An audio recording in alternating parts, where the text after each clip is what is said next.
Hi, this is Rick. This is Steve. Welcome to Talks Back to the Preacher. .com, org, whatever. We got it all? .me, whatever. Yeah. Welcome. Well, not .me. But that exists, doesn't it? No. I don't own it. Okay. We don't own it. We were going to talk about, we're smack in the middle of Lent. Yes. And for those of you who are not familiar with the concept of Lent,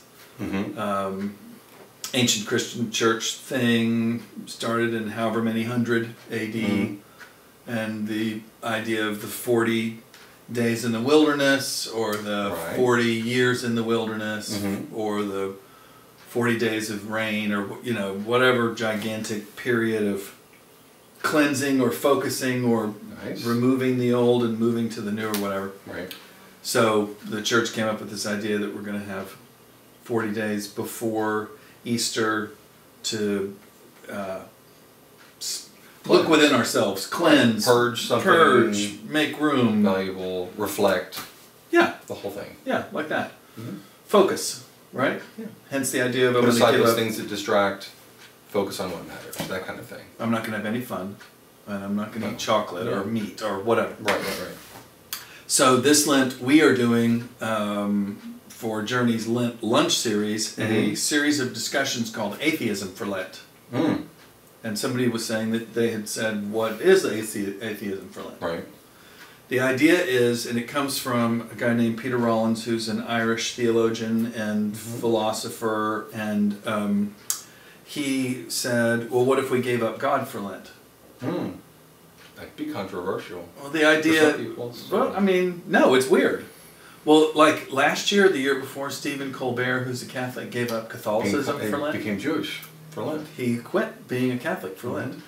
The whole point, of course, is focus, right? It's about focus. So, Pete Rollins' idea about atheism for Lent is, what are the things that I just sort of take for granted about God or faith or whatever, and what if I examined those, looked at them and focused, and then just said, I'm going to do without them and see what happens.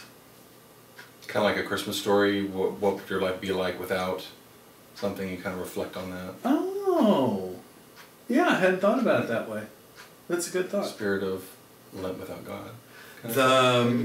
Well, like the first week, it was just, we used a quote, Martin Buber quote, who's a theology guy, who said that religion, like nothing else, can hide us from the face of God. I like that a lot. And so we said, well, how is that happening? I mean, how does that happen?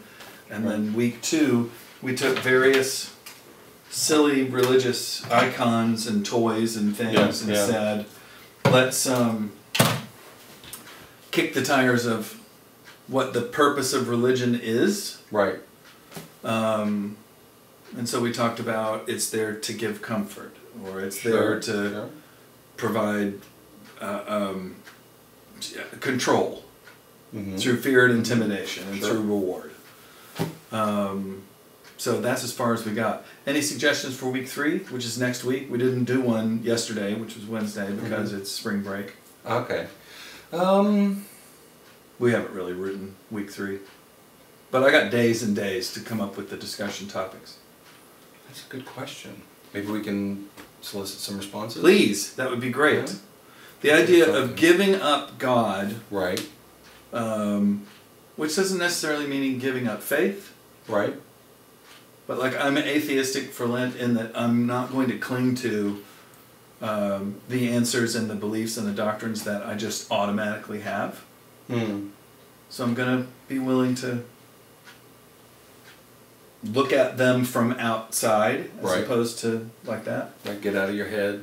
You can easily just be attracted to the loops that are playing and the doctrines you've heard and things that you believe, and get outside of that for a bit. Look at it. Maybe you could reflect in some way about religion in society and how that all plays together, either like we did last time with politics or with your personal, interpersonal relationships in the office, at the store, places outside of the church. In the world, in society. Yeah. If I gave up God and then went out into the world and was not like a Christian? Well, I think some people read passages in the Bible and think that it's imperative for them to go out and witness actively to other people. Oh, yeah. Personally, my manifestation of that is to really hold true to what I believe and reflect on those things and then let those guide me very directly in my day-to-day interactions with people. Right. Kind of like they'll know you're Christians by your love thing. And maybe you could reflect in some way about, you go to church and you have those reflections with other people who agree with you, but what if you completely hid everything when you were around people who didn't necessarily agree with you, or people you weren't sure about, or people you just met? Maybe that wasn't even your lead card. Like that. Yeah, exactly. Like that's not how you relate to people necessarily. Right. And how would that change? How would that change your interactions with people? How would your life change? How would that change your relationship with your church? Yeah. With people that you do agree with? Yeah. Maybe. No, that's great. That's great. The point of the exercise is not to give up faith. The point of the exercise is to have the guts to go, if I don't have this as a defining characteristic or a crutch or a guideline or whatever, what do I have that's real for me? Right. So, yeah, it's and it's fun too, because during that hour from 12 to 1 when we're doing the talk, the conversation, everybody's like, well, since there's no God, blah, blah, blah, blah. Yeah. Which is awesome.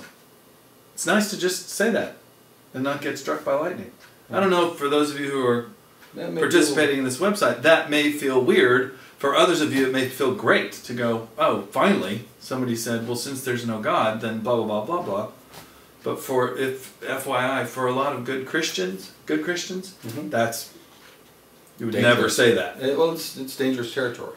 But I think that's the distinction between words in a book, words that you say to another person, and meaning or intent or underlying. Because I can say something sarcastic to you, but I don't necessarily mean what I'm saying, but it may bring about, you believe one thing, you say something that's sarcastic, that's the second thing, but it really brings about a third idea in both of your minds. It's the difference between the literal words and the intent or the understood final meaning or any of that kind of stuff. It's less important, to me at least, to say, keep my words pure than it is to make sure that paying attention to the spirit of that idea.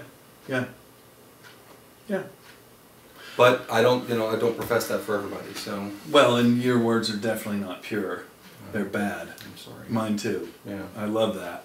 But so we'll figure it out. I do think God has a lot of forgiveness for those things. Amen and hallelujah. Yeah. So if you have a different opinion or a similar opinion or anything else you'd like to contribute, we'd love to hear from you. Otherwise, just go do whatever it is that you need to do for Lent or whenever you need to do it. And come back. All right. See ya. Bye-bye.